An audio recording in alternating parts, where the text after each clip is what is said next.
KC Laboratory. Sponsored by Emprise Bank.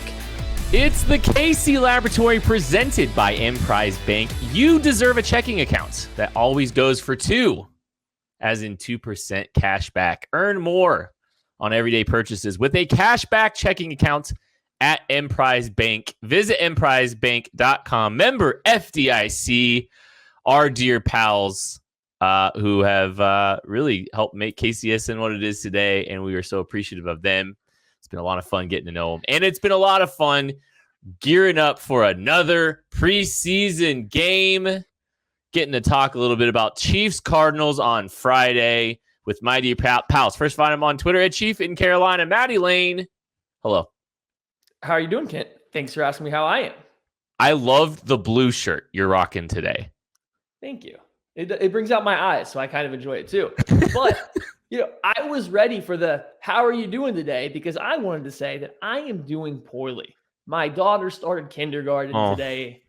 Very sad moment. It was rough. To make it even worse, I was getting out of the shower. I was getting ready to come to this podcast, and I stepped on an earring, an open-ended back of an earring all the way into my foot to the very tip. Had to pull it out after a string of profanity was yelled throughout my house because that's what I do when things hurt. So my day wasn't going good until I got to see the big institution's face himself. Craig, buddy, thank you for cheering me up this evening. I'm glad that my mere presence can offer you the sort of relief that your day required today. I have not quite sent my oldest child off to kindergarten yet. I know I'm going to be miserable and a wreck when that happens. So I can't believe you're holding it together right now, buddy. Barely. It's been a big season of life changes for all three of us, be it new kids. My kid went to kindergarten last week. Like, we are all just going through it right now. And we're all just trying to get to the regular season. We're getting closer and closer. The good news is we're going to get to watch, presumably, the starters for this football team, or some of them, most of them, play a decent sample size as they get ready for week 1 against the Browns. Quick, before we get going, do we think this is the game starters play the most in? I don't know if Andy's confirmed this. I would assume so, yes. I believe one thing I saw is the approach is going to be, did I see 1, 2, 4? He's treating these 3 preseason games like games 1, 2, and 4 of the normal preseason that he's experienced, which would mean that Patrick Mahomes is wearing sweatpants next week. Yeah, and that's what I was expecting too. I just didn't know if either one of you guys thought that maybe the third game would be treated like the third game has in the past, or if we were all kind of on the same page here. So that was all I wanted to get to out in front, because this is the first year that we've had 3 preseason games. I'm sure there's probably some people out there that might think it's going to go the other way. Maybe some New York Giants 100% are playing everybody that third game. Oh, yeah. No, Joe Judge is just going to go ahead and, he's probably going to play the starters, the next 2 games full speed. It's going to be great. But I think this is a chance probably for us to get a good sample size of this offensive line with, protecting Patrick Mahomes. I would guess Patrick Mahomes still doesn't play a full 2 quarters, but I bet you he gets into the second quarter at least, which means we're going to hopefully get, 2 or 3 series of him operating with this new offensive line, Maddie. I think this is an important time for both of these, both him and the quarterback and the offensive line. Absolutely. And I think the first thing you kind of have to look at in terms of just the offensive line, I think that's going to be for the first time ever, people might actually talk about the Chiefs offensive line before Patrick Mahomes. That might be a story for the first couple weeks of the year. And it certainly is, it seems like, for the preseason. And I think the big thing to look at is this Arizona Cardinals team looks like they are going to be very thin up front. Chandler Jones isn't going to play. J.J. Watt's not going to play. I don't think Marcus Golden is going to play. So they're kind of missing all of their best pass rushers. But I think Duke Manyweather on Outside the Trenches put it really good when he was on there with them. you don't care about the level of competition of offensive linemen in the preseason. You're looking at how they play. What's their technique look like? How are they working as a unit? There's little things that you can look at to see how well they are playing, even if it's not always against what's going to be the perceived starters of the upcoming team. So I am excited to see this offensive line get another chance. I want to see them go back out there and repeat what they did against the San Francisco 49ers. Heck, be even better. Push this poor Arizona Cardinals defensive line around. Get to those softer, smaller linebackers. Toss them around a little bit. I want to see what they can do. And then in pass protection, I hope we get to see Patrick Mahomes actually air it out a little bit this week. It was unfortunate. Only got the one pass. I know that's something that Kent's really excited for. So, I mean, we can let him talk about the quarterback for a while because we've held him back from this for a minute, Kent, Craig. Go, Kent. He threw 2 passes. Thank you very much. He went right. He 1 for 2 for 4 yards. And, it was just a very basic, game plan when he was in. Didn't really try to challenge down the field. I think he completed a hitch route, if I remember correctly. I mean, 4 yards. There's only so many passes you can complete for 4 yards. But I think this is one of the things I think about in amidst all this. I think Maddie nailed it when he kind of said like the focus is on the offensive line, and this whole preseason, this whole process, this whole offseason has been about the offensive line. Patrick Mahomes continues to normalize being great. We continue to kind of not treat him as an afterthought. We all acknowledge his greatness, but we've almost become a little bit numb to how great he is. And there's a decent chance that we're going to see something special tomorrow because anytime Patrick Mahomes touches the field, something good happens. Something fun happens. Think about Atlanta in 2018 when Patrick Mahomes unleashed a 65-yard throw in the air and everybody went, what? I mean, that was one of his kind of announcing his presence with authority kind of moments where everybody kind of said, whoa, this dude's different. Well, there's going to be a play on Friday where he does something to just kind of remind everybody like, oh yeah, that guy. Because like, I think, we're all just kind of numb to it a little bit. And there's been so much focus around everything around him because the expectation and the belief in him is just so high. But maybe just take a moment and relax and enjoy, that fun little sidearm throw, that no-look pass, that scrambled, laser down the field, throw him back into the middle of the field. Just, make sure you enjoy those little moments too, because, it's a reminder that football is about to be back in Kansas City, Craig. Yeah. Enough about Kyler Murray. Let's talk about that. No.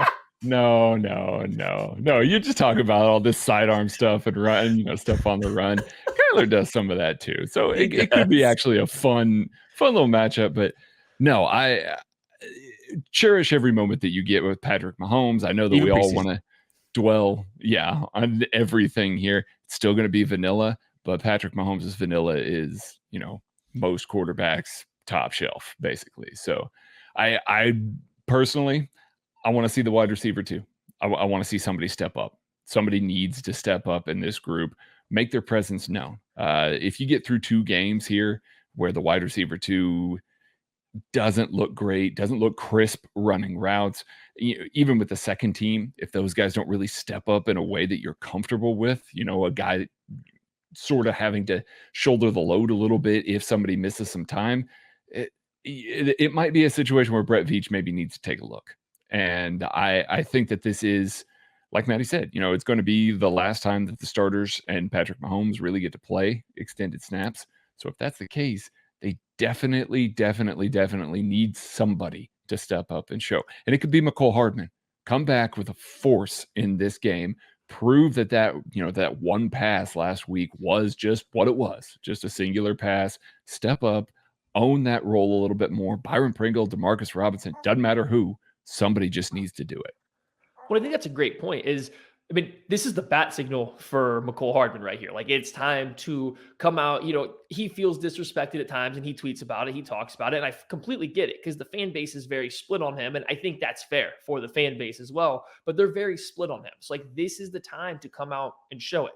I'm with Craig. You can't let one play from one preseason game define what you think for the year. But boy, does that leave a sour taste in your mouth to watch a play designed for him, to see him come off so haphazardly during his stem, to get rerouted by 3 yards on a 4-yard route and then drop the football. That's just a bad look. It doesn't mean he's going to have a bad year, but as a fan, you would really like to see him take a step in this preseason game, start trending in the right direction. Let's get him a little bit more involved, see if we can dip into some more nuances to his game, see if we can see him not just run a 9 route or not just run, a fly sweep behind the line of scrimmage. Let's just start to see the growth that he's been working really hard the last 2 off seasons to get to. And this is a good game to do it. Byron Murphy, Malcolm Butler, assuming they play. I don't know who all is going to play for the Cardinals. Robert Alford, Darquez Dennard. It's a good cornerback room that's giving you just enough talent that McCole Hardman should still be able to have success without getting shut down if he's ready to take that next step.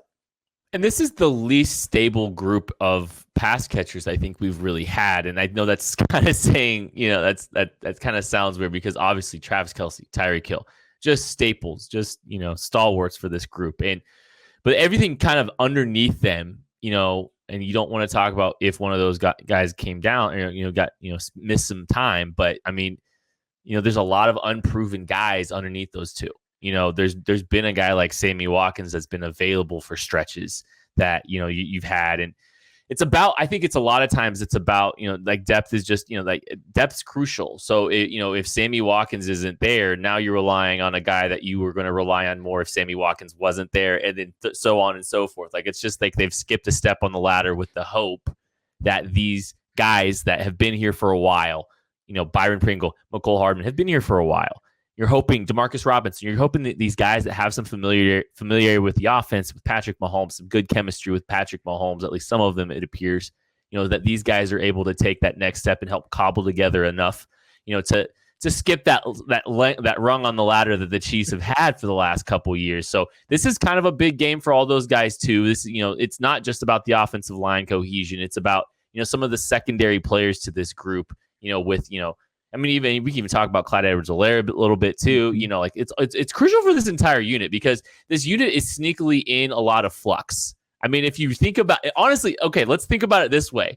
Comparatively, for certain, yes. Think about this. It's really, really what it is it's Patrick Mahomes, Tyreek Hill, Travis Kelce, and then a bunch of dudes in different roles.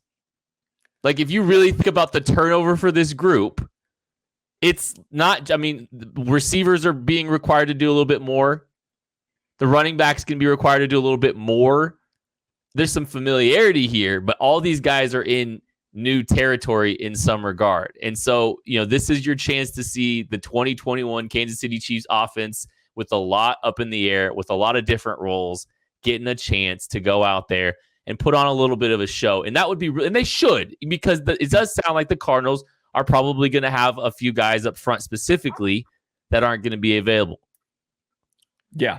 And speaking of Clyde Edwards-Helaire, that's really one of the matchups that I'm really looking forward to against 2 uber athletic linebackers with Zaven Collins, Isaiah Simmons. Those are guys that can cover. And we've seen a couple times clips from camp. Willie Gay, a guy that also is an uber athletic linebacker, has been able to glove up Clyde just a little bit. So I'm really looking forward to seeing Clyde Edwards-Helaire against Isaiah Simmons and Zaven Collins, just like I would look forward to going to Macadoodles if they were in Kansas City or your neck of the woods, wherever that may be. The top shelf of liquor, beer, whatever it is, the selection is there, plus the customer service that you would expect out of a Macadoodles wherever the location is. This is the place that you go to get your liquor, and we need one in Kansas City. We need to look forward to one of these coming to Kansas City. So if you are a franchisee, get a hold of Roger at info@macadoodles.com. Let's get one of them here because I want to go there. I want to get all my stuff for tailgates for Chiefs games, and I want every one of our listeners to be able to get their stuff from tailgates from Chiefs games as well. Guys, we get tweets, we get Discord messages all the time, every week, multiple times a week of people going to Macadoodles, and they're all satisfied. So if there's one in your neck of the woods, go there. If there's not, get one there. Yeah, nobody has ever been disappointed after they went to Macadoodles. And you know what? Speaking of disappointment, I actually was a little disappointed in Clyde Edwards-Helaire in that first preseason game. And again, you don't overreact to preseason games. So don't get me wrong. This is not a major negative. This is just something that I did notice when I watched it back. I think Clyde was a little too quick to get off of the aiming point of some of the runs. He was rushing through his reads, something I think he had to do last year given the state of the Chiefs offensive line. But there's a couple plays that go by where it looks like he's hunting for the cutback lane rather than trusting his blockers to make their blocks, trusting these double teams, trusting these climbing offensive linemen to get to their marks and give him a free place to run. I think he actually ran into some relatively bad spots on a couple different runs that he had because I think just he developed a couple bad habits last year playing on that offensive line. I want to see him start to trust those big new hog mollies up front. Follow them. Yeah, they might not look like they're going to be in the best position, but trust that they're going to get there because on a couple of these plays they did, and he left some yards out there to be gained. All right, the defensive side of the football, guys, we're looking at, potentially some missed time for guys like Derek Nottie, Frank Clark. We talked about it a little bit earlier this week. There's some injuries up front. This is kind of a chance for some of these, guys competing for a roster spot and some of these guys that have had good camps, that have had good performances early on, like a Colin Saunders, like Tim Ward. Getting some of these guys is a big opportunity for them to put good tape out and either make this football team or make somebody else's football team. Yeah, this is, they're not just showing for the Chiefs. I wrote about 3 players that are on the bubble, maybe on the fringe for the Chiefs, that if things break the right way, guys like Amari Cobb, guys like Tim Ward, guys like Prince Tigawinogo, these guys that are on the bubble that might be able to make this Chiefs roster.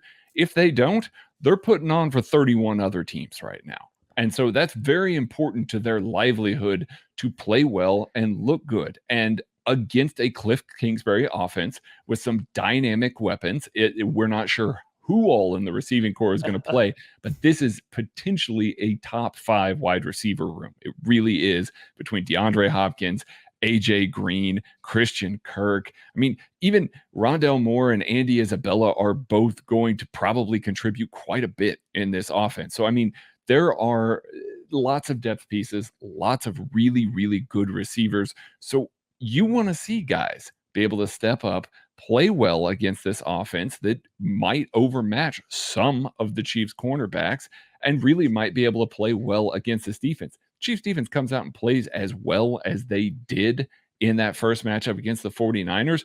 We're going to have some serious hype trains going, especially about this defensive line if they play as well as they did, Maddie. Well, how dare you talk about the Cardinals' weapons and don't include the double revenge game of Ross Travis and Demetrius Harris, the towering tight ends that are going to stress this team's secondary and the safeties. The defensive line, I think there's 2 things I really like to look for in the preseason. Players or teams doing something new. So somebody showing a skill set or a different wrinkle in a scheme that wasn't there last year by a team. And then guys that units that build on something they did the week before. I'm not sure how far this defensive line can really go up from what they did to the San Francisco 49ers. But I tell you what, if they come back in with a very, very similar performance against this Arizona Cardinals, look out. The hype train is going to be going so fast. It's going to be coming off the rails because they were really good against the 49ers. If they can turn that high level play into consistency, if you can start to expect that week in and week out without Frank Clark, without Derek Nottie, and without these good high level starters, that's something to, to be really proud of. If you're the Chiefs, that's something that can get fans really excited and ready to go to the games and watch this defense for the first time in a couple seasons. All right, so I'm going to say this, just thinking out loud, because, there's not a ton of places that this team has a negative storyline surrounding it. The early sample size so far, it kind of feels like we're excited. We're excited about just about every faction of this football team. I think about, we talked about the corners, concerned about corners. And, we can't just sit here on paper and look at the situation from, based on sample size from the last couple of years and assume Mike Hughes and DeAndre Baker are going to play well, or to the level they have so far, right? And right. Anthony Hitchens comes in lighter, looks a little bit better. Willie Gay, same thing. This guy looks exceptional, and you want to be, it's not our job necessarily to be overly optimistic. We try to stay level-headed. We try to keep it real because no team has 53 superstars that deserve an extension. And at this point of the year, my team does. I know. Well, all I'm saying is there's just so many positive storylines surrounding this football team, and it's it's just so wild to see. You've got the defensive line. The depth on the defensive line looks great. The cornerback situation looks pretty solid. You feel pretty good about them. And I'm circling I'm circling back to Willie Gay. And this is our first chance to get a look at him in a game setting. And he didn't get a ton of game reps last year. It took him a little while to come along. He didn't get a big role for most of the year and, got hurt. And now we're finally getting a shot to see him. I wouldn't be surprised if he plays a little bit this week, a little bit more than you would anticipate to help him get some reps because, this team very clearly has a role for him, a very obvious role for him. And, he's played well early in training camp. This is a guy that he might be the most interesting player to watch today, Craig. You finally get to see Willie Gay at the Buck. And that's what we all wanted to see. We want to see him more in coverage. We want to see him get that role at the very beginning of the year, not just because of injury, not just kind of cycling in for, half the series and stuff like that. You want to see him be your Buck linebacker. And you want to see him making splash impact plays as a pursuit guy and in coverage. And this is the first time that we're really going to see that, not necessarily given to him, but awarded to him. So I do really want to see Willie Gay have a good performance, play next to Anthony Hitchens. I'm going to be paying a lot of attention to the amount of organization Anthony Hitchens has to do with Willie Gay Jr. We saw last year there was a lot of on-field, pre-snap movement, things like that Anthony Hitchens had to do with Willie Gay. If there's a lot less of that, I'm going to get really, really excited about Willie Gay's season. We saw Anthony Hitchens kind of having to coach Nick Bolton a little bit. That's fine. He's a rookie. His first action, I get it. If you're not seeing that same sort of coaching for Willie Gay, boy, that should indicate that it's going to be a heck of a season for the kid. Well, you're sitting there watching Anthony Hitchens and Willie Gay's communication. I'm going to be looking for if Willie Gay's even playing better than Ben Niemann. For all of you out there that didn't show up to our live film room, from the other day, one, it's out there. Check the Discord message for those of you that are subscribers. If you haven't subscribed, head on over to kcsportsnetwork.com. Subscribe from there. Come join us. Come hang out with us. Get in that Discord so you can check out this live film room because we went through and we were watching Anthony Hitchens and how good he was versus the 49ers at a lighter weight. You know what else you also see when you watch Anthony Hitchens? You see Ben Niemann playing pretty good football across the board. Really good football. A lot of different things, too. Just really sound assignment, sound football. Mm-hmm. And everyone's talking about Anthony Hitchens being a little lighter this year because he's looking quicker, he's looking more flexible, which is all true. And don't get me wrong, he played better than Ben Niemann. I think he's a better player than Ben Niemann. But Ben Niemann also went through a physical change. He got bigger and he looks like he's playing a lot stronger, and it showed up in this first game. So Ben Niemann did play well. I'm not saying he's ready to, be this super impact player. I'm not saying I don't want Willie Gay to start over him. I'm just saying I do want to see Willie Gay come out and play at least that good, if not better. I want to see Willie Gay look better than what Ben Niemann does, because then he truly does earn that job. He truly is earning that role. I think he will. From everything we've heard, from everything I've seen, Willie Gay had a really good training camp. He looks like he is ready to come in and take that step. I just also want to put out there that anyone that didn't join us in the live film room may have missed it. Ben Niemann looked really good in the first preseason action. Like, it was actually there from top to bottom for him. So Willie Gay, if he does lose some reps to Ben Niemann, that could be part of it. The team still trusts Niemann, and it looks like he might be in for a good year as well. All right, guys. Well, we do this normally during the season, and I want to ask everybody, let's go around and do a player to watch. We're not going to do both sides of the football. You know what? We have time. Let's do both sides of the football. Let's just do both sides of the football. Why not? Let's start on the offensive side. Let's all just go and pick a player to watch on the offensive side of the ball. Craig, why don't you kick us off?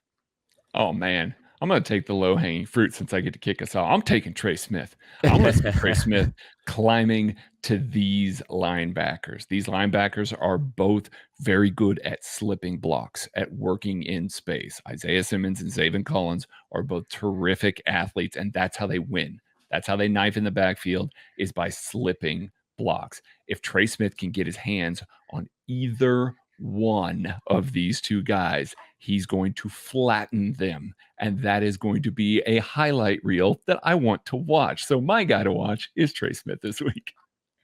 For me, it's going to be Noah Gray, the tight end rookie. I don't even think he had a bad first preseason game. Everyone remembers the drop on a ball that was thrown behind him. And I think he kind of caught a little bit of slack from that. But I do think at other times throughout the game, you could tell it was his first time being on an NFL field against NFL players. And I don't mean that he was being physically outmatched or anything. Just everything was happening really quick for him mentally. And it seemed like he was playing from behind a little bit. I want to see if that catches up. He doesn't look like that at camp. It's different at camp, but he didn't look like that. So I want to see if now that he's got that first game under his belt, if he's ready to come back, is he going to rebound? Does the offense scheme up some stuff to get him involved, give him a few more opportunities? I mean, he was a couple inches away from catching a nice seam pass late in the game when the Chiefs were trying to come from behind. He was there and open. It was just a little out of his reach. So can he do that again? Can he get back going? Can he get rolling a little bit here? I think it could be really big for his confidence. And it does seem like there's a little bit, at least on, the fans are starting to brew a little bit about there being a tight end 2-3 controversy with Jody Fortune having a relatively strong camp as well. Is he going to creep in there and start taking some of Noah Gray's reps? Let's just stay and talk about Jody Fortune for a second here. Why don't we? I think this is the best chance that Jody Fortune's had to make this roster in his time here in Kansas City. Repurposed his body a little bit, moved to tight end, a position that maybe doesn't require him to create the same kind of separation that he had to at the wide receiver position. And, look, I'm not the biggest Jody Fortune guy. That's not like a guy I'm standing necessarily, but he's definitely made some plays. He looks good. He looks better than he has in the last 4 years. I still want to see him get involved and more integrated within the entirety of the offense. This is a guy that has had a lot of success and made a lot of highlight plays, not separating from anybody. And that's always something I really try to pay attention to.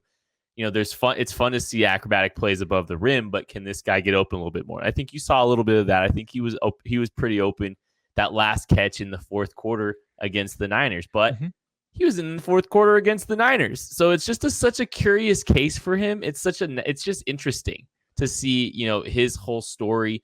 And this is a big week for him, I think. I think this is a massive week for his outlook making the football team. I don't think it's Noah Gray he's competing with for a roster spot. Weirdly, I think it's Blake Bell. And that's a weird one because Blake Bell's the blocker. And I don't think you have a very good blocking group if you have Blake Bell on this roster, or if you leave Blake Bell off this roster. I think it's going to be hard for him to keep 4.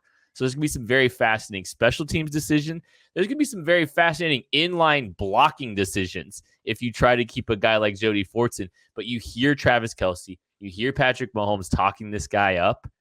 I mean, there's very obviously some love for him, and it's going to be a fascinating roster crunch at the end to see if he can find a way to get on this roster, because it's going to be wonky roster construction either way if he makes this football team, I think. All right, defensive side of the football, Craig, player to watch. Give me one. Juan Thornhill. You have one. Listen, you have one. I have one. Juan Thornhill. I want to see where he lines up. I want to see how he looks. We saw him get a little beat up in man coverage in that first game against some backups. I want to see him put on a good performance. There's been, all kinds of talk this week about rotations, where he's lining up, the sorts of things that the questions that you see about players that maybe aren't living up to what either the coaching staff, fans, whatever the situation is, he's not quite to that point. So I want to see him be at that point. I want to see him look good against players that, frankly, he's better than. He is a good safety when he is playing well. He is a top half of the league safety unquestionably. So why is he losing reps? Why is he not able to look as good as we've seen him look in the past? What is it? I want to see it. I want to see it look good this week, because if he looks good this week, I think we can start to really kind of take a little deeper breath about the safety room and our comfort level with the guys back there. That's a strength on this team. And if Juan Thornhill is not playing at the level that we know Juan Thornhill can, all of a sudden it starts to get a little shakier than I think the rest of us would like. I'm going to go with Deandre Baker. And this kind of goes back to my whole point is I want to see guys either do something different in the preseason than they've done in the past, or I want to see them build on performances. And Deandre Baker had a great performance against the 49ers. Yes, he was in against second, third stringers, even into some fourth stringers, but he was playing really well. His technique looked good. He was moving well. Like he had a very strong performance, some nice zone drops. He disguised some coverage as well. His pass breakup on the slant was one of the best reps of the entire game. So he had a great game. Can he do that again? Can he do that against this Cardinals wide receiver room, which I don't know who's going to be playing, especially when he gets on the field, but they have a lot different kind of wide receivers. They have a lot more quicker, shifty guys. Then you still have to deal with the size of an AJ Green or DeAndre Hopkins if he's getting reps with the first team. So I just think this is a new challenge for DeAndre Baker, and he's a guy that could really go a long way in helping this team elevate, this defense elevate their level from last year to a new level. Or Mike Hughes could. Mike Hughes is still very clearly involved in this cornerback race. I just think that DeAndre Baker got me a little bit more excited that first week. Can he do it again? Can he keep playing better and better than we've ever seen him play? If that's the case, it's going to be hard to keep him on the bench for too much longer.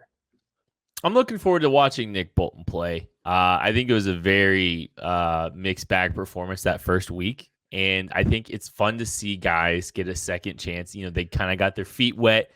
You know, this is a guy that wants to play fast. You know, he got an opportunity to see the speed of the game. Does all that information help him the second time around, the second week? Do you see progression from week 1 to week 2? This is a team, the Cardinals, they're a very horizontal team. They're going to want to throw screens outside. They're going to want to, you know, there's going to be potentially some chances for Nick Bolton to play in space. He's going to have to navigate some crossers. He's going to have to navigate some, you know, some concepts in the middle of the field. This is actually a very fascinating week for Nick Bolton. How good is his coverage ID? Where are his eyes when he's dropping? You know, is he able to play fast and make plays in chase? You know, these are all things that I'm really fascinated to see from a Nick Bolton. And this is, you know, it could be an interesting week for him. All right. I'm gonna say this before we get out of here. Prediction. Nick Bolton has a PBU covering a mesh concept. Middle of the field. Gonna be patrolling the middle of the field. Gonna read the quarterback's eyes, be able to jump it, swat it out of the sky. Oh, I like it. Real quick, game score predictions. It doesn't matter, but we're doing it anyway. 24 17 Chiefs. We lost Matty. Well, he dipped because it was score prediction time. I'll go 17-38. The Chiefs win, and that is going to do it for the KC Laboratory Game Preview. Thank you so much for listening. We'll catch you later.